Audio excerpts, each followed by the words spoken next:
친구 얼굴이나 잠깐 보고 오려고 들른 요양원이었습니다. 몇 달 전 욕실에서 넘어져 다리를 다친 친구 복자가 재활 때문에 잠시 머물고 있다는 말을 들었고 저는 복자가 좋아하는 약과와 김 몇 봉지를 가방에 넣어 찾아갔습니다. 요양원이라고 해서 특별히 긴장하지도 않았습니다.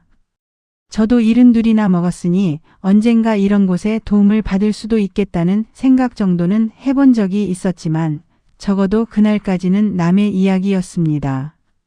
복자는 생각보다 잘 지내고 있었습니다.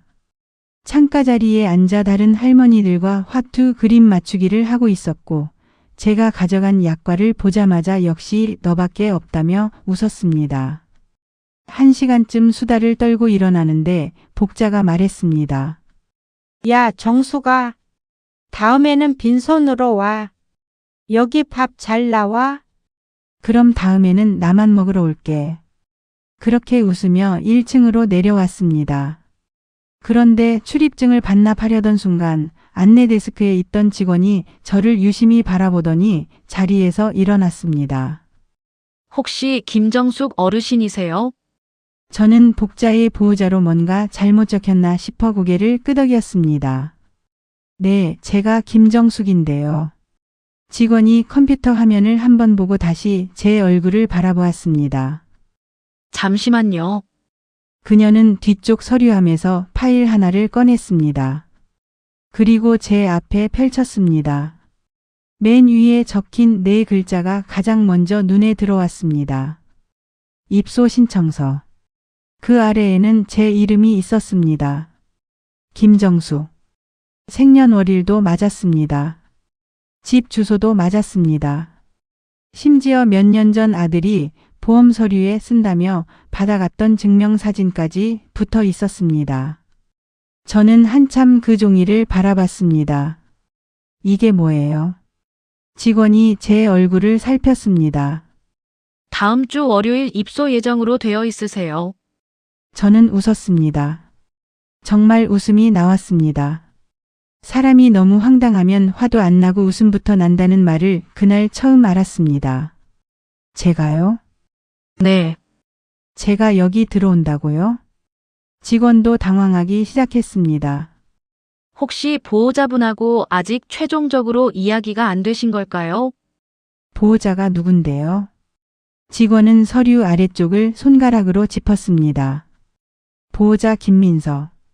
제 아들이었습니다. 순간 심장이 쿵 내려앉았습니다. 그때 제 휴대전화가 울렸습니다. 화면에 뜬 이름 역시 민석이었습니다.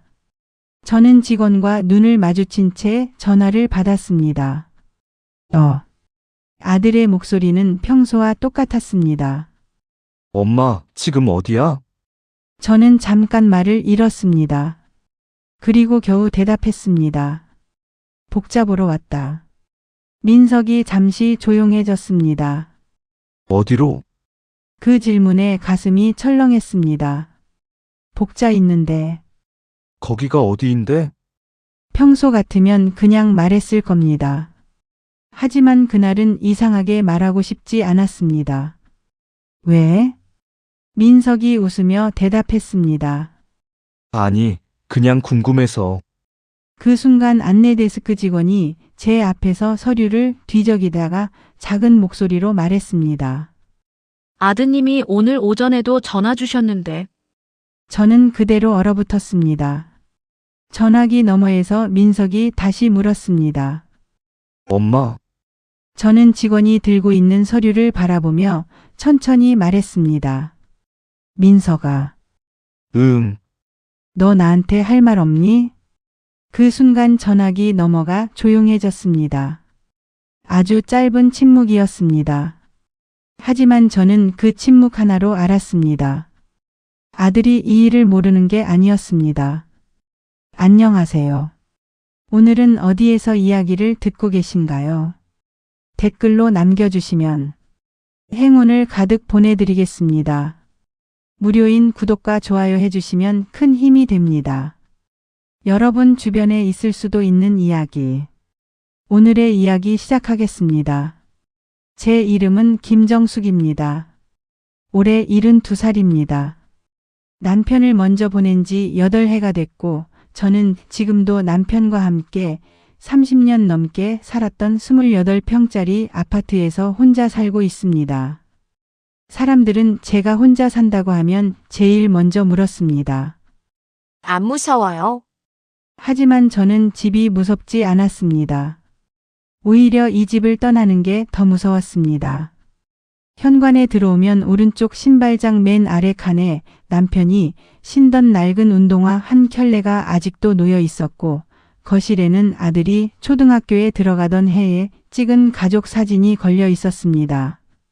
주방 찬장 한쪽에는 남편이 생전에 쓰던 찻잔이 있었고 베란다에는 제가 10년 넘게 키운 군자란과 고무나무가 햇빛을 받고 있었습니다. 남편과 저는 젊을 때 작은 인쇄소를 했습니다. 아침 6시 반이면 셔터를 열었고 밤늦게 청첩장이나 전단지 주문이 밀리면 자정을 넘겨 집에 들어오는 날도 많았습니다. 돈을 많이 벌었다고 할 수는 없었지만 아들 민석 하나 대학까지 보냈고 결혼할 때 전셋값에 조금 보태주기도 했습니다. 남편이 세상을 떠난 뒤에는 인쇄소를 정리했습니다. 처음 몇 달은 집이 너무 조용해서 TV를 켜놓고 잠들기도 했지만 시간이 지나자 나름대로 혼자 사는 법을 배웠습니다. 월요일에는 문화센터에 갔고 수요일에는 동네 친구들과 걷기 운동을 했습니다. 목요일에는 재래시장에 가서 일주일 먹을 채소를 샀고 금요일이면 아들 내 반찬을 조금 만들어 놓았습니다. 아들 민석은 차로 30분쯤 떨어진 곳에 살았습니다. 며느리 선영과 대학생인 손녀 지유, 고등학생 손자 준호가 있었습니다. 손주들이 어릴 때는 제가 거의 키우다시피 했습니다. 선영이 다시 직장에 나가면서 준호가 유치원에 들어가기 전까지는 평일마다 아들 집으로 출근했습니다. 새벽에 일어나 국을 끓이고 아이들을 씻기고 유치원에 보내고 저녁이면 반찬을 해놓고 집으로 돌아왔습니다. 그때는 힘들어도 좋았습니다. 준호가 저를 보자마자 달려와 안기는 것도 좋았고 지유가 학교에서 있었던 일을 종알종알 이야기하는 것도 좋았습니다. 민석도 그런 제게 늘 고맙다고 했습니다. 엄마 없었으면 우리 진짜 큰일 났어. 그 말 한마디면 하루 종일 허리가 아픈 것도 잊었습니다. 그런데 아이들이 커가고 제 역할이 줄어들기 시작하면서 아들의 말도 조금씩 달라졌습니다. 예전에는 전화해서 물었습니다. 엄마 오늘 뭐 했어? 그런데 어느 순간부터 질문이 이렇게 바뀌었습니다. 엄마 집이지? 제가 시장이라고 하면 또 물었습니다. 거기까지 왜 갔어? 문화센터라고 하면 혼자 갔어? 전화를 한 번 못 받으면 부재중 전화가 서너 통씩 찍혔습니다. 처음에는 그게 고마웠습니다. 남편이 없으니 아들이라도 걱정해 주는 게 어딘가 싶었습니다. 그런데 작년 겨울 작은 일이 하나 있었습니다. 된장찌개를 끓이다가 옆집 아주머니와 엘리베이터 앞에서 이야기를 조금 오래 했고 냄비 바닥을 태웠습니다. 연기가 난 것도 아니었고 불이 난 것도 아니었습니다. 냄비 하나 버렸습니다. 그런데 제가 별 생각 없이 그 이야기를 했더니 민석의 얼굴이 굳었습니다. 엄마 불 켜놓고 밖에 나갔다고? 밖에 나간 게 아니라 문 앞에서 얘기 좀 한 거야. 그게 그거지. 다음부터 조심하면 되지. 민석이 한숨을 쉬었습니다. 엄마는 항상 다음부터 조심한다고 해. 그 말이 이상하게 마음에 남았습니다. 하지만 저는 따지지 않았습니다. 나이가 들면 자식이 걱정하는 것도 받아들여야 한다고 생각했습니다. 그런데 그날 요양원에서 제 이름이 적힌 입소 서류를 보고 나서야 알았습니다. 걱정과 결정 사이에는 아주 큰 차이가 있다는 것을요. 요양원 밖으로 나온 저는 한동안 버스 정류장 벤치에 앉아 있었습니다. 민석과 통화는 끊긴 상태였습니다. 아들이 마지막으로 한 말은 이것이었습니다. 엄마 거기서 기다리지 말고 일단 집에 가 있어. 저녁에 내가 갈게. 저는 그 말이 그렇게 기분 나쁠 줄 몰랐습니다. 집에 가 있어. 마치 제가 상황을 제대로 이해하지 못하니 어른이 와서 설명해 줄 때까지 얌전히 기다리라는 말 같았습니다. 저는 집으로 돌아가는 버스에서 계속 생각했습니다. 혹시 내가 예전에 무슨 말을 했나? 나중에 몸 안 좋아지면 요양원도 괜찮지. 그런 말을 식사 자리에서 농담처럼 한 적은 있었습니다. 하지만 그건 누가 들어도 먼 훗날 이야기였습니다. 저는 아직 제 밥을 해먹고 돈을 관리하고 병원도 혼자 다녔습니다. 한 달 전에는 복자와 둘이 기차 타고 전주까지 다녀오기도 했습니다. 그런데 제 이름으로 이미 날짜까지 잡혀 있었습니다. 다음 주 월요일. 너무 구체적이었습니다. 집에 도착하자마자 저는 서랍을 열었습니다. 통장도 있었습니다. 인감도 있었습니다. 아파트 등기 관련 서류도 그대로 있었습니다. 그래. 요양원만 알아본 걸 수도 있어. 그렇게 생각하려고 했습니다. 민석이 워낙 걱정이 많은 아이니까 제가 나중에 필요할 때를 대비해 미리 상담만 해봤을 수도 있었습니다. 그런데 이상했습니다. 상담만 한 것이라면 왜 제 증명사진이 붙어 있었을까요? 왜 날짜까지 정해져 있었을까요? 저녁 7시가 되어도 민석은 오지 않았습니다. 8시가 조금 넘어 전화가 왔습니다. 엄마, 오늘은 좀 늦을 것 같아. 왜? 회사 일이 있어. 저는 웃음이 나왔습니다. 내가 다음 주에 요양원 들어간다는데 회사 일이 더 급하니? 민석이 숨을 길게 내쉬었습니다. 엄마, 또 그렇게 말하지 마. 내가 뭘 또 그렇게 말했는데. 내가 엄마랑 얘기하려고 했어. 언제? 적당한 때에. 입소 날짜 잡아놓고? 민석은 대답하지 않았습니다. 저는 물었습니다. 나 정말 다음 주에 들어가기로 한 거니? 한참 뒤 민석이 말했습니다. 엄마, 그냥 몇 주만 지내보는 거야? 저는 심장이 철렁했습니다. 그 순간까지도 혹시 잘못된 서류일 수 있다는 마음 한구석에 기대가 있었습니다. 하지만 아니었습니다.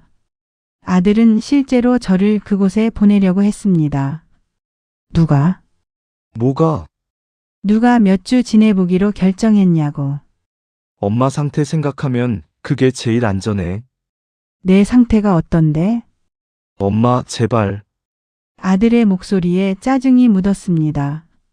냄비 태운 것도 그렇고, 욕실에서 미끄러진 것도 그렇고, 전화 안 될 때도 많고, 나도 매일 불안해 죽겠어. 저는 차분하게 물었습니다. 그래서 내게 물어보지도 않고 날짜를 잡았어? 민석은 다시 한숨을 쉬었습니다. 엄마한테 말하면 싫다고 할 게 뻔하잖아. 그 한마디였습니다. 그 말 하나로 저는 더 묻지 않았습니다. 알았다. 엄마, 이래. 전화를 끊고 식탁에 앉았습니다. 그날 저녁은 밥을 먹지 못했습니다.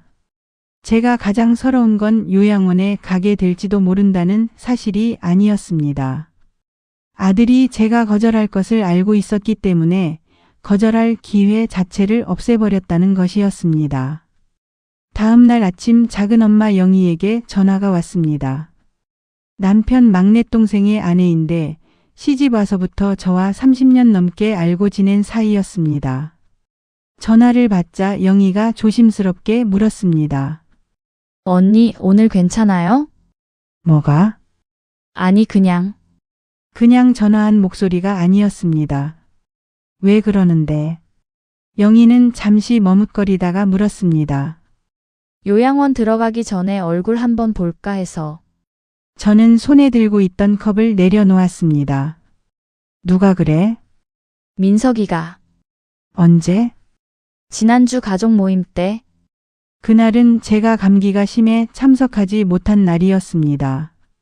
영희는 제가 아무 말도 하지 않자 더 조심스러운 목소리로 말했습니다. 언니가 요즘 혼자 계시기가 좀 힘들다면서요. 어떻게 힘들대? 자꾸 깜빡하시고 길도 한번 잃으셨다던데. 저는 순간 잘못 들은 줄 알았습니다. 내가 길을 잃었다고? 나는 그렇게 들었는데. 언제? 글쎄, 민석이가 요즘 엄마 혼자 내보내기도 겁난다고. 손끝이 차가워졌습니다. 저는 길을 잃은 적이 없었습니다. 몇 달 전 버스 노선이 바뀐 걸 모르고 한 정거장 지나쳤다가 걸어 돌아온 적은 있었습니다. 그게 전부였습니다. 또 뭐라고 했어? 언니, 말해. 영희는 한숨을 쉬었습니다. 가스불도 몇 번 켜놓으셨다면서. 한 번이었습니다. 그것도 가스불이 아니라 냄비 하나를 태운 일이었습니다. 그리고 밤에 전화해도 아침까지 연락이 안 된 적도 있다고. 그건 2달 전 복자와 온천 여행을 갔을 때였습니다. 숙소에 도착해서 휴대전화를 무음으로 해놓고 잠든 게 전부였습니다. 그날 민석에게 아침에 바로 전화했습니다. 그 모든 일이 다른 사람 입을 거치자 저는 전혀 다른 사람이 되어 있었습니다. 길을 잃고 다니고 불을 켜놓고 연락이 끊기는 노인. 영희가 물었습니다. 언니, 내가 괜한 말 했나? 아니야. 민석이가 워낙 걱정해서 그런가 봐. 그 말을 듣는데 이상하게 눈물이 났습니다. 요즘 사람들은 어떤 일을 해도 마지막에 그 말을 붙입니다. 걱정해서 그런 거야. 그 말 하나면 모든 일이 괜찮아지는 것처럼. 전화를 끊고 저는 가족 단체 대화방을 열었습니다. 며칠 전 작은 아주버님이 올린 음식 사진 아래에 민석이 남긴 글이 있었습니다. 엄마는 요즘 좀 쉬셔야 할 것 같아요. 좋은 곳 알아보고 있습니다. 그 아래 친척들의 답글이 달려 있었습니다. 그래도 네가 효자다. 혼자 계시는 것보다 훨씬 낫지. 정숙 형님도 처음엔 싫다 하셔도 나중에는 좋아하실 거야. 저는 휴대전화를 한참 바라봤습니다. 정작 당사자인 저는 그 대화에 아무 말도 하지 않았습니다. 아니, 할 수 없었습니다. 저 빼고 모두가 이미 제 노후를 이야기하고 있었으니까요. 그날 오후 저는 아들 집으로 갔습니다. 민석에게 따지러 간 것은 아니었습니다. 손녀 지유에게 맡겨둔 제 겨울 코트가 있었고 갑자기 그걸 가져오고 싶었습니다. 지유가 문을 열어줬습니다. 할머니, 예전 같으면 저도 웃으며 안아줬겠지만 그날은 마음이 무거웠습니다. 엄마 아빠는? 엄마는 장 보러 갔고 아빠는 아직 회사. 저는 방 한쪽에 걸어둔 코트를 꺼냈습니다. 그때 지유가 물었습니다. 할머니 이거 가져가게. 응. 그럼 다른 것도 미리 가져가야 되는 거 아니야? 저는 고개를 돌렸습니다. 뭘? 지유는 별 생각 없이 옷장 아래쪽을 가리켰습니다. 거기에는 제가 손주들 어릴 때부터 아들 집에 두고 쓰던 잠옷과 슬리퍼 몇 개가 있었습니다. 할머니 새집 가면 여기 있는 것도 필요하잖아. 새 집? 지유의 얼굴에서 웃음이 사라졌습니다. 아, 무슨 새 집? 아빠가 말하지 말랬는데. 제 가슴이 쿵 내려앉았습니다. 지유야. 지유는 불안한 표정으로 저를 보았습니다. 할머니 화내지 마. 화 안 내. 아빠가 할머니 이제 혼자 살면 안 된다고 했어. 저는 한동안 말을 하지 못했습니다. 지유는 급하게 덧붙였습니다. 근데 좋은 데래. 방도 있고 밥도 다 나오고. 아이에게는 그것이 새로운 집 정도로 설명되어 있었던 모양입니다. 언제 들었어? 며칠 됐어. 준호도 알아? 지유가 고개를 끄덕였습니다. 그때 현관문이 열렸습니다. 선영이 장바구니를 들고 들어왔습니다. 저와 눈이 마주치는 순간 선영의 얼굴이 굳었습니다. 어머니, 저는 손에 코트를 들고 그대로 서 있었습니다. 선영아, 네, 애들도 알고 있구나. 선영의 표정이 무너졌습니다. 그것으로 충분했습니다. 며느리도 알고 있었습니다. 어머니 그게 오늘은 됐다. 저는 코트만 들고 집을 나왔습니다. 뒤에서 선영이 따라 나왔지만 돌아보지 않았습니다. 그날 처음으로 무서웠습니다.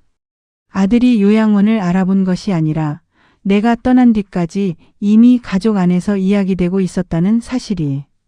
아파트에 도착했을 때 경비실 아저씨가 저를 불렀습니다. 김 여사님, 네? 아드님하고 이야기 잘 되셨어요. 저는 발걸음을 멈췄습니다. 무슨 이야기요? 경비 아저씨가 난처한 표정을 지었습니다. 아니, 며칠 전에 아드님이 사람들 데리고 오셨잖아요. 사람들. 이사업체인가 그러던데. 순간 귀에서 웅하는 소리가 났습니다. 언제요? 그제였나? 김 여사님 안 계실 때. 저는 엘리베이터를 기다릴 수 없어 계단을 올라갈 뻔했습니다. 현관문을 열자 집 안은 평소와 똑같아 보였습니다. 그런데 안방에 들어가는 순간 걸음을 멈췄습니다. 장롱 오른쪽 문 아래에 작은 노란색 스티커가 붙어 있었습니다. 보관. 책상 아래 오래된 서류함에는 다른 스티커가 붙어 있었습니다. 폐기 확인. 베란다 한쪽에 있던 낡은 화분 받침에도 폐기. 남편이 쓰던 오래된 의자에는 보관. 저는 집 안을 돌아다니며 하나씩 확인했습니다. 누군가 제 물건을 이미 분류해 놓았습니다. 가져갈 것, 버릴 것, 보관할 것. 제가 아직 이 집에서 밥을 먹고 자고 있는데 다른 사람은 이미 제가 떠난 뒤에 집을 정리하고 있었습니다. 거실 벽 앞에 서자 다리에 힘이 풀렸습니다. 남편과 찍은 가족 사진이 눈에 들어왔습니다. 저는 그 사진을 한참 바라봤습니다. 사진 속 민석은 초등학생이었습니다. 앞니 2개가 빠진 채 웃고 있었고 저는 그 아이의 어깨를 감싸고 있었습니다. 그 아이가 커서 제 장롱에 보관이라는 스티커를 붙이고 있었습니다. 그날은 울지 않았습니다. 이상하게 눈물이 나오지 않았습니다. 대신 마음속 어딘가가 아주 차가워졌습니다. 저는 사진을 찍었습니다. 장롱, 책상, 의자, 스티커가 붙은 물건들을 전부 찍었습니다. 그리고 현관 비밀번호를 바꿨습니다. 민석에게는 말하지 않았습니다. 다음 날 오후 선영이 혼자 찾아왔습니다. 양손에는 과일 상자가 들려 있었습니다. 문을 열자 선영은 제 얼굴을 보지도 못하고 고개부터 숙였습니다. 어머니, 죄송해요. 저는 과일 상자를 보았습니다. 그건 왜 가져왔어? 그냥, 과일은 놔두고 들어와. 거실에 마주 앉았지만 둘 다 차를 마시지 못했습니다.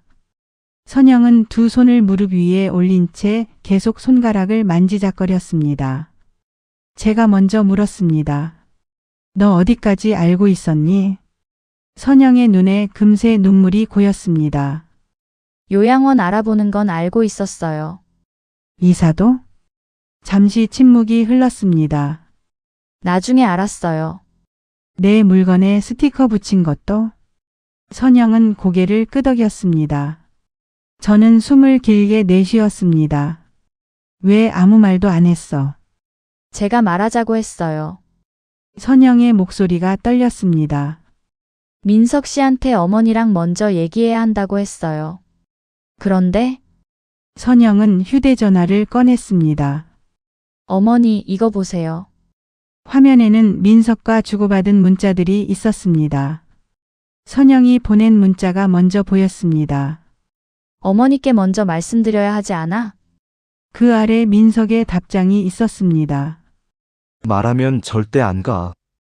다음 문장. 그래도 당일에 이야기하는 건 너무 심하지 않아? 민석의 답장. 미리 말하면 계속 거절할 거고 엄마만 더 불안해져. 그냥 다 준비해 놓고 그날 설명하는 게 낫다. 저는 화면을 내려다봤습니다. 눈앞의 글자가 흐려졌습니다. 당일? 선영이 울기 시작했습니다. 원래 다음 주 월요일 아침에 말씀드리려고 했어요. 저는 한참 말을 하지 못했습니다. 아들은 저를 설득할 생각도 없었습니다. 며칠 생각할 시간을 줄 생각도 없었습니다. 제가 싫다고 말하면 마음이 흔들릴까봐 거절할 틈을 주지 않으려고 했습니다. 월요일 아침에 차를 끌고 와서 저를 데리고 갈 생각이었습니다. 집은? 제가 물었습니다. 선영이 놀라 저를 보았습니다. 집도 알아봤니? 어머니, 그 표정으로 답을 알았습니다. 말해. 민석 씨가 당분간 비워두기는 어렵다고 했어요. 왜? 관리비도 있고 요양원 비용도 계속 나가니까. 저는 웃었습니다. 그래서 전세나 월세를 주는 것도 알아봤어요. 가슴이 턱 막혔습니다. 아직 계약한 것은 아니었습니다. 하지만 부동산에 문의까지 했다는 말이었습니다. 저는 제 집을 한번 둘러봤습니다. 남편과 어렵게 마련한 집. 제가 아직 살고 있는 집. 아들은 제가 떠나는 날뿐 아니라 제가 돌아오지 못하게 되는 방법까지 이미 계산하고 있었습니다. 선영이 제 손을 잡으려 했지만 저는 조용히 손을 뺐습니다. 선영아, 네, 너한테 화가 안 나는 건 아니야. 선영이 고개를 숙였습니다. 하지만 오늘 와줘서 고맙다. 선영은 그 말을 듣고 더 크게 울었습니다.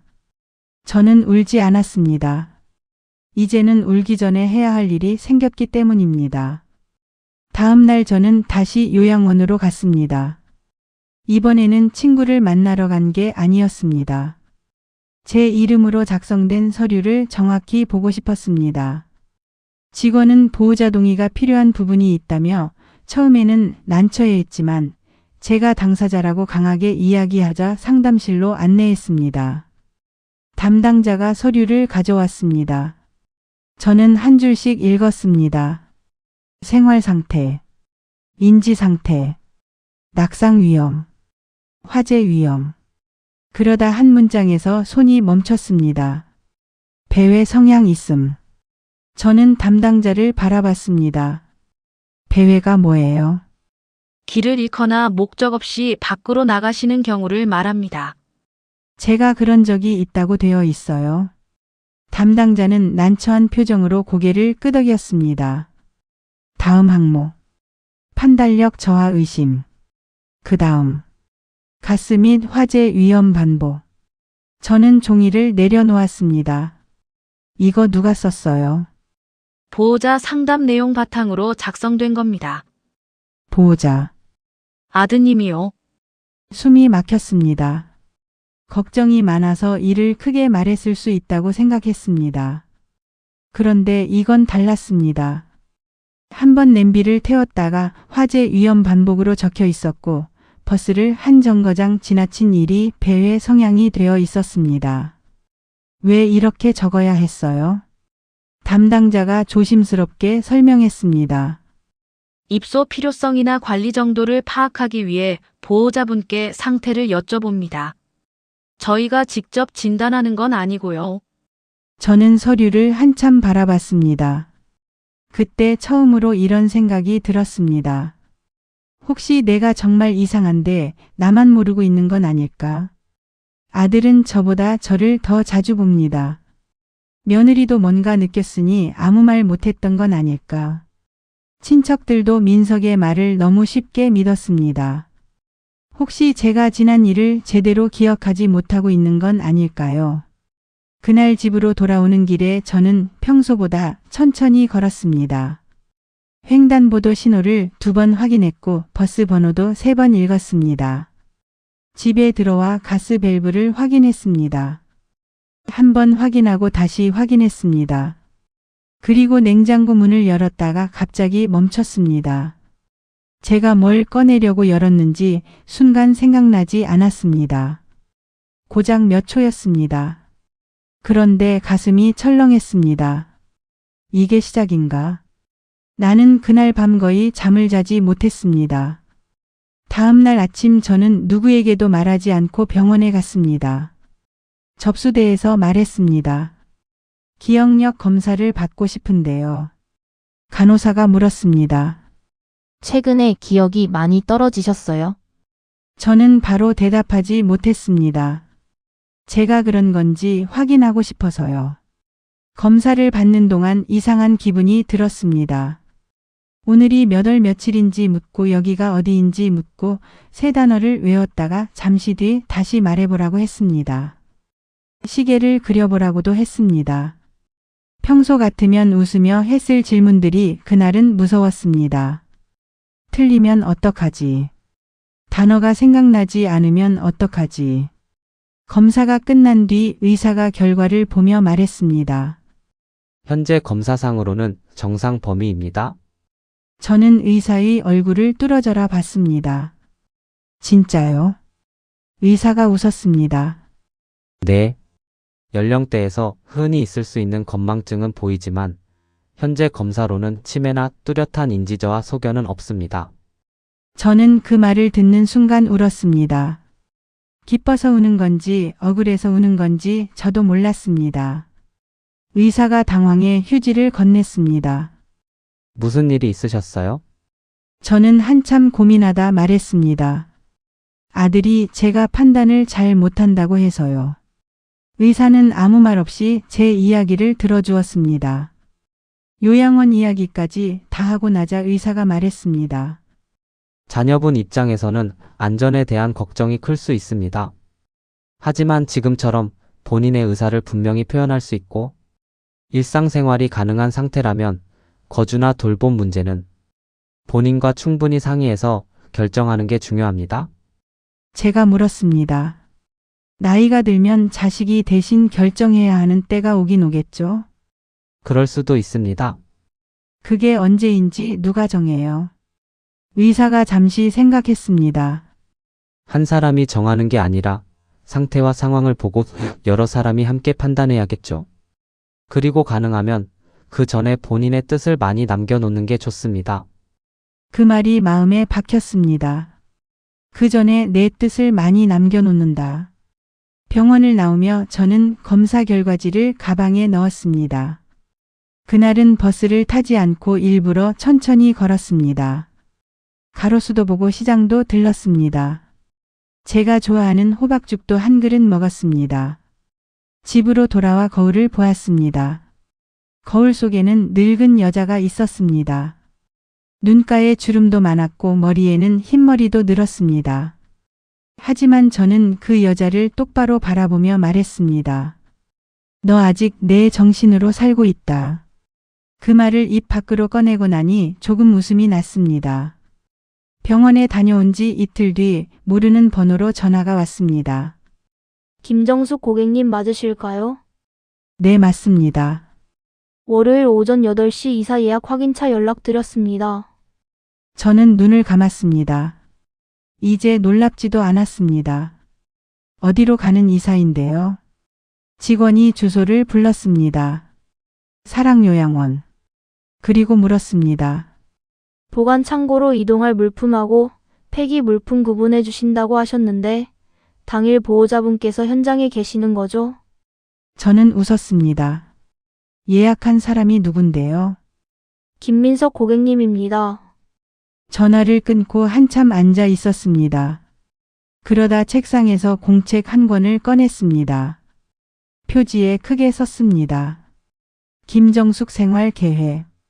첫 번째, 요양원 입소 예약 취소. 두 번째, 이사업체 예약 취소. 세 번째, 현관 비밀번호 변경 완료. 네 번째, 가스 자동 차단기 설치. 다섯 번째, 욕실 손잡이 설치. 여섯 번째, 응급 호출 서비스 신청. 일곱 번째, 한 달에 한 번 기억력과 건강 상태 확인. 마지막으로 적었습니다. 내가 도움을 받는 방법은 내가 결정한다. 그날 바로 요양원에 전화했습니다. 김정숙입니다. 직원이 알아봤습니다. 네, 어르신. 제 입소 예약 취소해 주세요. 잠시 침묵이 흘렀습니다. 보호자분께 확인을. 보호자가 들어가는 게 아니잖아요. 직원이 말을 멈췄습니다. 제가 들어가는 거잖아요. 네. 그런데 제가 안 들어오겠다는데 왜 보호자 허락을 받아야 해요? 잠시 뒤 담당자가 전화를 바꿨습니다. 저는 똑같이 이야기했습니다. 결국 예약은 취소됐습니다. 그 다음에는 이사업체에 전화했습니다. 월요일 이사 취소합니다. 보호자분과 협의되신 걸까요? 제 집이고 제 이사입니다. 그날 저녁에는 관리사무소를 통해 현관도어록 비밀번호도 다시 바꿨습니다. 다음 날에는 가스 자동 차단기를 달았습니다. 욕실에는 손잡이를 설치했습니다. 이 모든 걸 하면서 이상하게 마음이 가벼워졌습니다. 아들이 저를 요양원에 보내려고 했다는 사실은 여전히 아팠습니다. 하지만 그동안 저는 아들이 무슨 일을 했는지만 들여다보고 있었습니다. 이제는 제가 무엇을 할 수 있는지 보기 시작했습니다. 월요일 아침 7시 반. 저는 평소보다 일찍 일어나 머리를 단정히 빗었습니다. 옷도 갈아입었습니다. 베이지색 바지에 남색 니트를 입었습니다. 여행을 가는 것도 아니고 병원에 가는 것도 아니었지만 왠지 흐트러진 모습으로 아들을 만나고 싶지 않았습니다. 8시가 조금 되기 전에 초인종이 울렸습니다. 화면에 민석의 얼굴이 보였습니다. 옆에는 선영도 없었습니다. 혼자였습니다. 문을 열자 민석은 제 뒤쪽을 살폈습니다. 엄마, 준비 안 했어? 저는 일부러 물었습니다. 뭘? 민석의 표정이 굳었습니다. 엄마, 왜? 오늘 얘기 좀 하자. 그래. 들어와. 민석은 거실에 들어오며 집 안을 둘러봤습니다. 장롱에 붙어 있던 스티커는 제가 모두 떼어 책상 위에 모아두었습니다. 이삿짐도 오지 않았습니다. 민석은 이상한 걸 느낀 것 같았습니다. 이사업체가 아직 안 왔네. 제가 아들을 바라봤습니다. 안 올 거야. 뭐? 취소했어. 민석의 얼굴에서 표정이 사라졌습니다. 엄마가 어떻게? 내 이사잖아. 민석은 입을 다물었습니다. 저는 식탁으로 가서 준비해둔 서류를 하나씩 올려놓았습니다. 요양원 입소 취소 확인서, 이사업체 취소 문자, 병원 인지 검사 결과, 가스 차단기 설치 영수증, 응급 호출 서비스 신청서, 그리고 제가 쓴 생활계획 공채. 민석은 말없이 그것들을 바라봤습니다. 제가 말했습니다. 내가 준비한 내 노후 내가 다 취소했다. 민석의 얼굴이 붉어졌습니다. 엄마, 이게 무슨 애들 장난이야? 내가 묻고 싶다. 엄마 상태가 걱정돼서 한 일이잖아. 그래서 길 잃은 적도 없는 사람을 배회한다고 했니? 민석의 눈빛이 흔들렸습니다. 그건 화재 위험 반복이라고도 했더라. 엄마, 나 치매 검사도 받고 왔어. 민석이 저를 바라봤습니다. 뭐? 혹시 내가 정말 이상한데 나만 모르나 싶어서. 아들의 표정이 순간 굳었습니다. 저는 검사 결과를 앞으로 밀었습니다. 정상 범위래. 민석은 결과지를 집어들지도 못했습니다. 민석아. 나는 내가 걱정한 게 화나는 게 아니야. 목소리가 떨렸지만 계속 말했습니다. 내가 싫다고 할까 봐 말 안 했다는 게 화나는 거야. 민석이 두 손으로 얼굴을 문질렀습니다. 엄마는 무조건 싫다고 했을 거잖아. 그래. 민석이 고개를 들었습니다. 제가 말했습니다. 그게 내 대답이었어. 엄마, 싫다고 대답할 권리도 내 거야. 민석은 답답하다는 듯 자리에서 일어났습니다. 그럼 내가 어떻게 해야 했는데? 엄마 혼자 있다가 무슨 일 생기면? 그 말을 나한테 했어야지. 내가 몇 번이나 했어. 아니. 저도 자리에서 일어났습니다. 너는 나한테 위험하니까 하지 말라고만 했지. 엄마는 어떻게 하고 싶어? 라고 물어본 한 번도 없어. 민석은 아무 말도 하지 못했습니다. 그날 처음으로 우리 둘 사이에 진짜 침묵이 생겼습니다. 한참 뒤 민석이 소파에 다시 앉았습니다. 눈을 감고 있다가 낮은 목소리로 말했습니다. 아버지 돌아가신 날 기억하지? 제가 대답하지 않았습니다. 잊을 수 없는 날이었습니다. 남편은 8해 전 집에서 갑자기 쓰러졌습니다. 제가 시장에 간 사이였습니다. 집에 돌아와 보니 거실 바닥에 누워 있었습니다. 구급차를 불렀지만 이미 늦었습니다. 민석이 말했습니다. 그날 내가 아버지한테 전화 3번 했어. 처음 듣는 이야기였습니다. 뭐? 회사 가면서 전화했는데 안 받았어. 점심에도 했는데 안 받았고. 민석의 목소리가 떨렸습니다.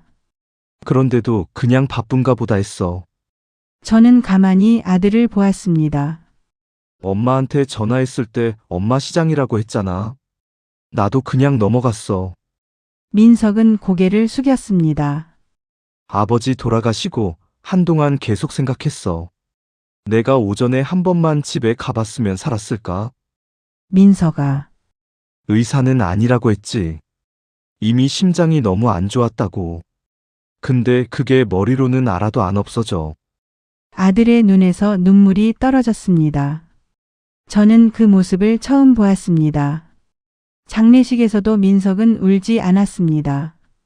저를 챙기느라, 조문객을 받느라, 장례 절차를 밟느라 끝까지 정신을 붙들고 있었습니다. 엄마 전화 안 받으면 그날 생각나. 민석이 말했습니다. 1시간만 연락 안 돼도 이상한 생각이 들어. 쓰러져 있는 건 아닐까? 불난 건 아닐까? 엄마 집 문 열었는데 또 아버지 때처럼.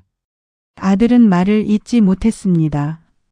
저는 그제야 민석의 두려움이 어디서 왔는지 알았습니다. 하지만 마음이 풀리지는 않았습니다. 아들의 손을 잡아주지도 않았습니다. 대신 천천히 말했습니다. 민석아. 아들이 눈을 들었습니다. 내가 무서웠다는 건 알겠다. 엄마, 근데 내가 무섭다고 해서 내가 없어지면 안 되잖니. 아들은 그대로 굳었습니다. 내 마음 편하게 하려고 내가 내 집을 떠나고 내 물건을 버리고 내가 싫다는 말도 못하게 만들면 그건 보가 아니야. 민석은 아무 말도 하지 않았습니다. 내 아버지가 그렇게 돌아가신 게 내 잘못 아니야. 그 말을 듣는 순간 아들이 울었습니다. 저도 눈물이 났습니다. 하지만 저는 말을 멈추지 않았습니다. 그리고 내가 언젠가 그렇게 될까 봐 무서운 것도 이해해. 대신 나랑 같이 방법을 찾자. 민석이 고개를 들었습니다. 나를 치워놓고 안심하지 말고. 그날 아들은 한참 뒤에야 집으로 돌아갔습니다. 현관문을 닫고 나니 다리에 힘이 풀렸습니다. 저는 거실 바닥에 앉아 한참 울었습니다. 미워서 우는 건지 불쌍해서 우는 건지 알 수 없었습니다.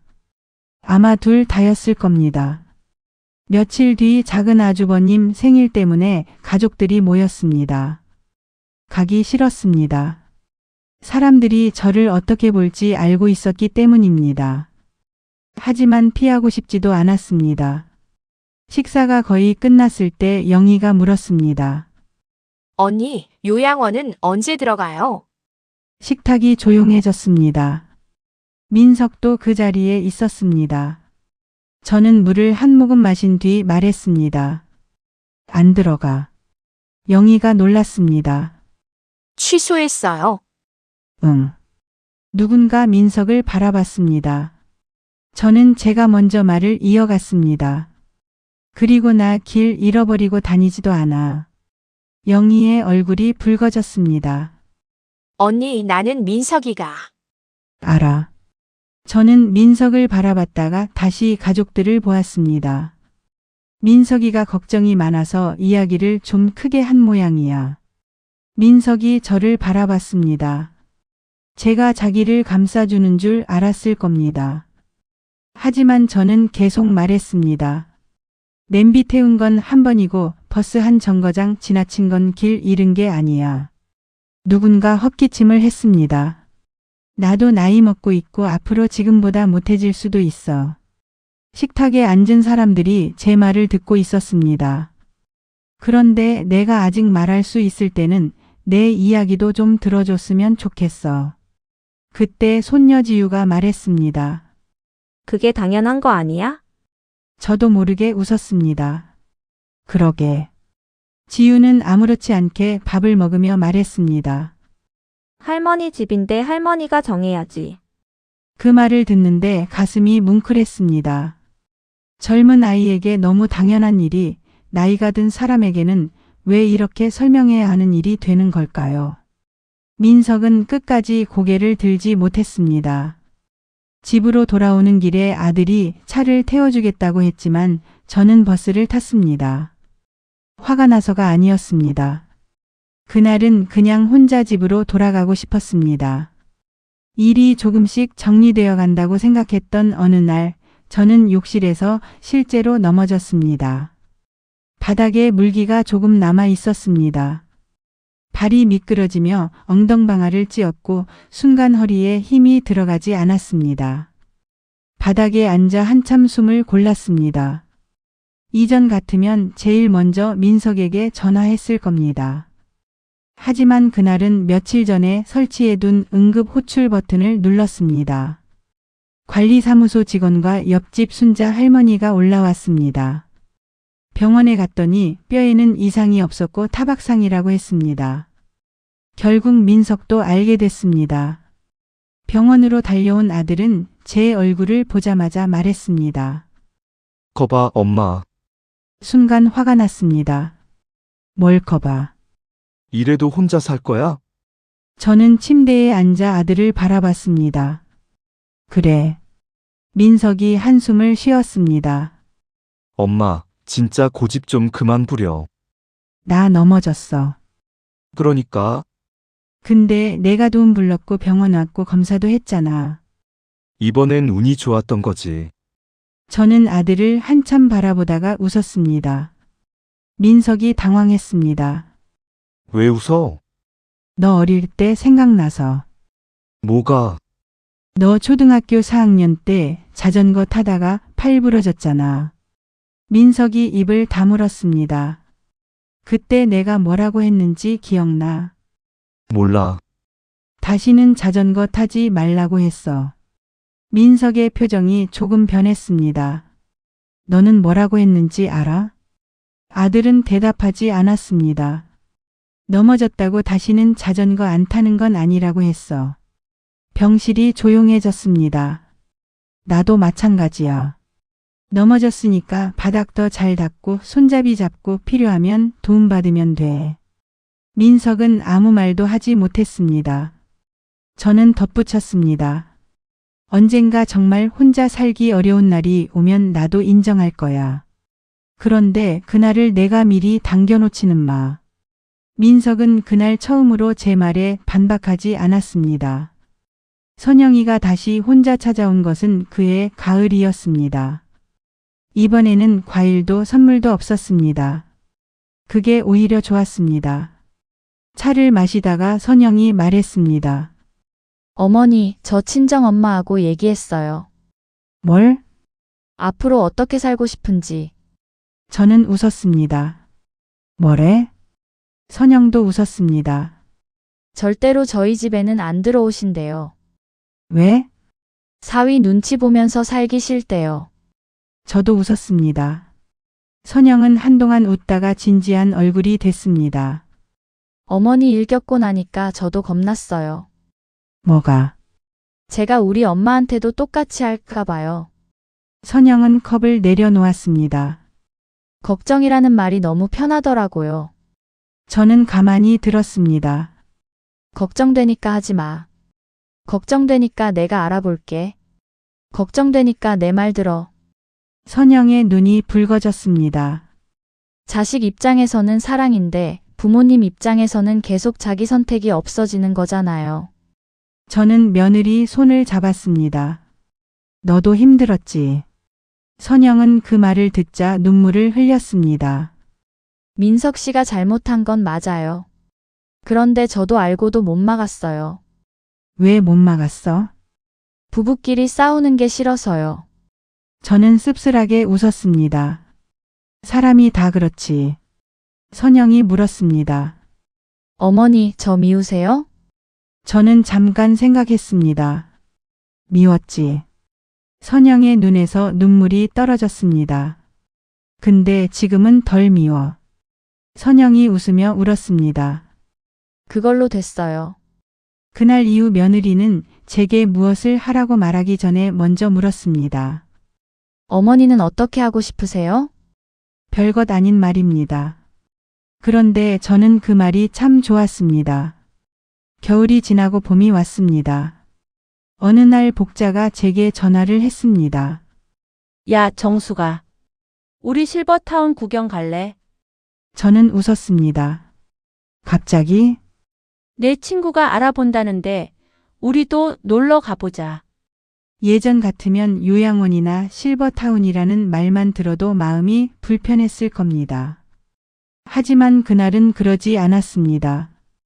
우리는 직접 두 군데를 둘러봤습니다. 한 곳은 산책로가 좋았고 다른 곳은 식당이 마음에 들었습니다. 복자가 방을 보다가 말했습니다. 야, 여기 생각보다 괜찮다. 그러게. 너 여기 들어오면 내가 옆방 들어올게. 싫어. 너 코 골잖아. 둘이 한참 웃었습니다. 돌아오는 기차 안에서 복자가 김밥을 먹으며 물었습니다. 너 요양원 그렇게 싫어했잖아. 저는 창밖을 바라봤습니다. 요양원이 싫었던 게 아니더라. 그럼? 내가 모르는 사이 내 자리가 정해져 있는 게 싫었던 거야. 복자가 고개를 끄덕였습니다. 그건 나라도 싫지. 저는 웃었습니다. 나중에 정말 필요하면 내가 고를 거야. 뭘? 방 창문 큰데. 복자가 웃었습니다. 밥 잘 나오는 데가 최고야. 넌 평생 먹을 생각뿐이다. 그날 기차 창밖으로 봄빛이 쏟아졌습니다. 나이가 든다고 모든 문이 닫히는 것은 아니었습니다. 다만 예전과 다른 문을 고르게 되는 것뿐이었습니다. 그해 겨울 민석이 집에 찾아왔습니다. 저녁을 자기가 하겠다고 했습니다. 아들은 계란말이를 만들다가 뒤집는데 실패했습니다. 옆구리가 터져 속이 다 보였습니다. 제가 웃었습니다.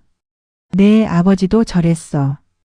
민석이 계란말이를 보며 한숨을 쉬었습니다. 이걸 그냥 먹어도 되나? 계란은 계란이지. 우리는 오랜만에 편하게 밥을 먹었습니다. 식사가 끝난 뒤 민석이 말했습니다. 엄마, 왜? 나 하나 물어봐도 돼? 뭔데? 아들은 잠시 망설였습니다. 나중에 진짜 혼자 살기 어려워지면 엄마는 어떻게 하고 싶어? 저는 대답하지 않고 아들을 바라봤습니다. 민석이 머쓱하게 웃었습니다. 왜? 내가 그런 걸 물어보니까 이상해서. 나도 배우는 중이야. 저는 웃었습니다. 그때 상태 봐야지.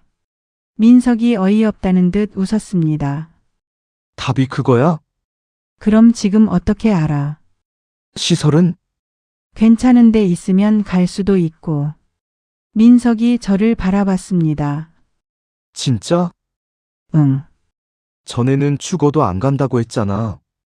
내가 언제? 맨날. 그건 내가 보내려고 할 때고. 아들이 웃었습니다. 저도 웃었습니다. 그러다 제가 조금 진지하게 말했습니다. 근데 하나는 부탁할 게 있어. 뭔데? 내가 아직 대답할 수 있을 때 많이 물어봐. 민석의 표정이 달라졌습니다. 내가 뭘 좋아하는지, 뭘 싫어하는지, 어디서 살고 싶은지 많이 물어봐. 민석은 천천히 고개를 끄덕였습니다. 그래야 나중에 내가 대답 못하는 날이 와도 내가 내 마음을 조금은 알 거 아니야. 아들은 한동안 말을 하지 않았습니다.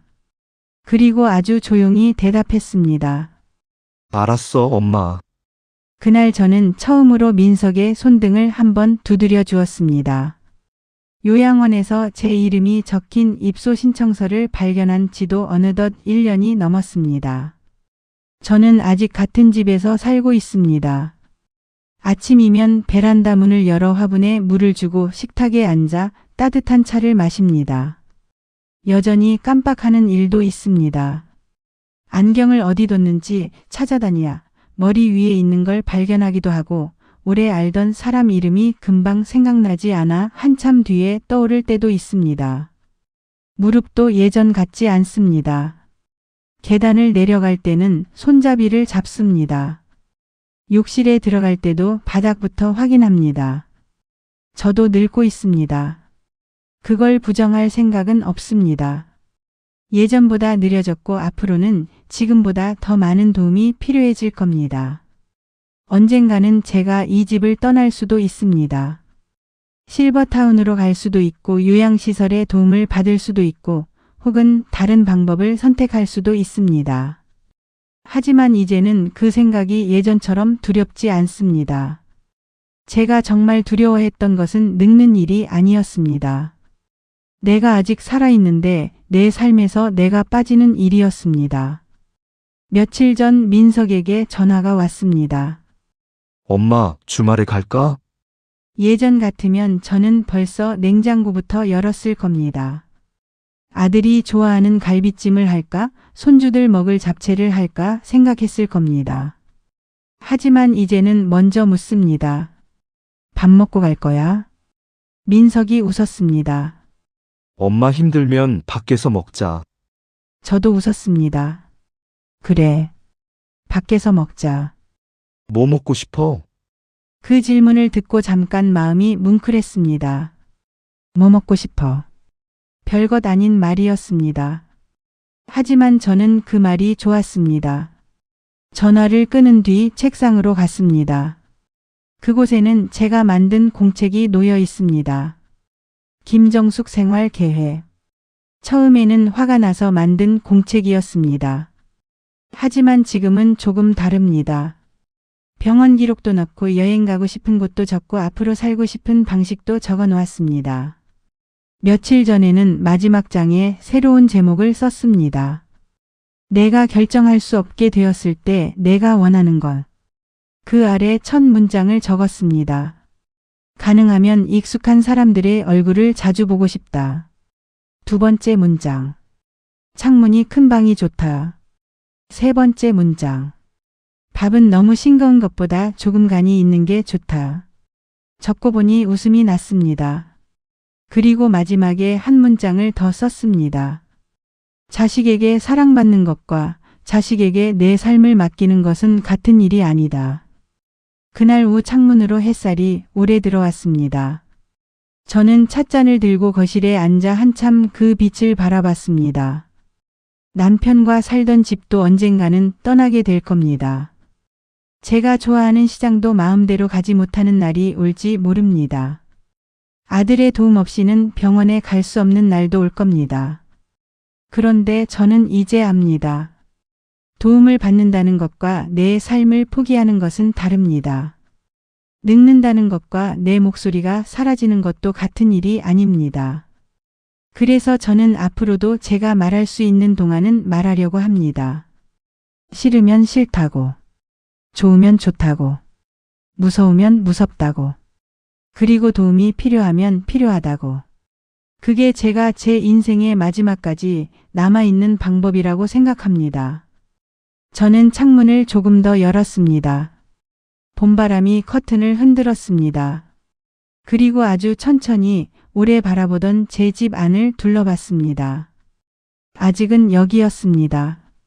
아직은 제가 고른 자리였습니다.